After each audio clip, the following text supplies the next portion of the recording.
तुमचा DNA कुणाचा आहे किंवा तुम्ही कुणाचे वारसदार आहात याची माहिती करून घ्यायची आहे का? हो, कुठलंही सॅम्पल न देता किंवा कुठलेही दस्तावेज न देता तुमचा DNA कुणाचा आहे किंवा तुम्ही कुणाचे वारसदार आहात याची माहिती क्षणार्धात उपलब्ध करून देण्यासाठी खास भारतीय जनता पक्षाने सोय केली. हो, ती सोय म्हणजे नवनाथ बन. याचा DNA औरंगजेबाचा आहे, याचा DNA अब्दालीचा आहे, हा याचा वारसदार आहे, तू त्याचा वारसदार आहे. अहो बन साहेब, थांबा थांबा. तुम्ही आरोग्य सेल प्रमुख नसून तुम्ही माध्यम सेल प्रमुख आहात याचं जरा तरी भान ठेवा. बरं, या क्षेत्रातले तुम्ही नवनाथ बन नसून तुम्ही नवेनाथ बन आहात याची जाणीव तुम्ही रोज तेच तसंच तेवढंच बोलून महाराष्ट्राला करून दिली पाहिजे. असा काही कुणाचा आग्रह आहे का? अहो, पहिल्या दुसऱ्या प्रतिक्रियेनंतरच तुम्ही नवेनाथ आहात याची जाणीव संपूर्ण महाराष्ट्राला झाली होती. बरं, आपण कुणाविरोधात बोलतोय? माननीय खासदार राऊत साहेबांविरोधात. त्यांनी प्रतिक्रिया दिल्यानंतर सकाळची नंतर तुम्ही दिलीच पाहिजे असं नाही आहे. बन साहेब, अहो जेवढं तुमचं वय आहे ना त्यापेक्षा जास्त त्यांचा राजकीय अनुभव आहे. आणि अभ्यासाबद्दल तर आपण नकोच बोलूयात, कारण तुमची बरोबरी त्यांच्यासोबत कुठेच कशीच होऊच शकत नाही आणि हे तुम्हालाही चांगलंच ठाऊक आहे. बन साहेब, जरा सांभाळून भान ठेवून बोलत जा.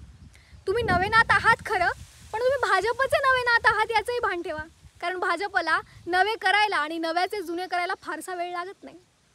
माझं खोटं पटतंय?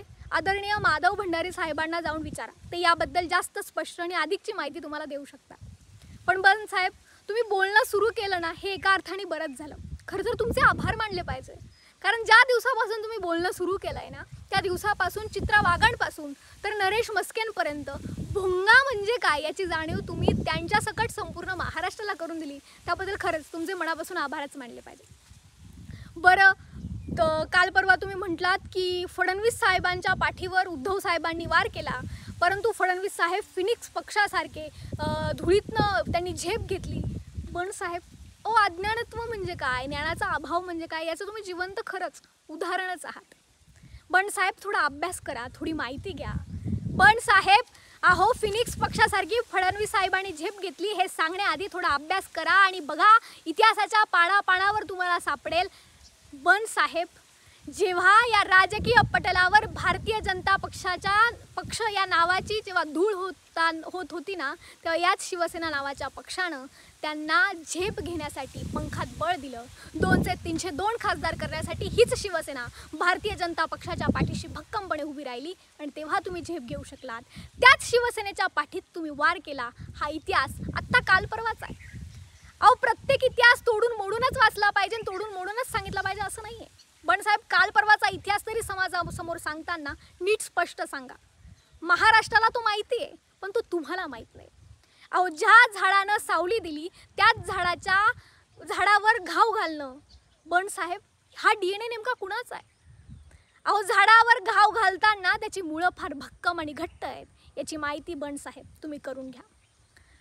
नवाज शरीफांच्या वाढदिवसाचा केक खाणारे किंवा काल परवाच्या मॅच संदर्भातला जर अनुभव प्रसंग पाहता आम्ही तुमचा DNA ओळखू शकतो आणि तुमचा DNA आम्ही बन साहेब सांगू शकतो, परंतु मला तुमच्या पोटावर पाय द्यायचं नाही. DNA सांगणं, वारसदार सांगणं हा तुमचा धंदा आहे, मला तुमच्या पोटावर खरंच पाय द्यायचा नाही. TV वर अनेक जाहिराती लागतात. TV वर शाळेत या, मुलांना शाळा शिकवा, मुलांना शाळेत येऊ द्या अशी सांगणारी जाहिरात येते आणि जंगली रमी पर आ जाओ अशी सांगणारी जाहिरात असते. आता जंगली रमी कोण आहे हे मला सांगण्याची गरज नाही आणि शाळेत या असं सांगणारी जाहिरात म्हणजे कोण हे मला सांगण्याची गरज नाही. हे महाराष्ट्राला माहिती आहे आणि हे तुम्हालाही माहिती आहे. मी कच्च्या गुरुचा चेला नाही. बन साहेब, आमचं असं म्हणणंच नाही. आम्हाला तुमच्या गुरुवर संशयच नाही आहे, आम्हाला तुमच्यावर संशय. तुम्ही अजून फार कच्चे आहात. परंतु शिवसेना उद्धव बाळासाहेब ठाकरे पक्षाच्या नेत्यांवर बोलताना भान ठेवा, कारण आमचे गुरु आणि त्यांचे चेले दोन्हीही कच्चे नाही. आम्ही तुम्हाला पुरून. जय हिंद, जय महाराष्ट्र.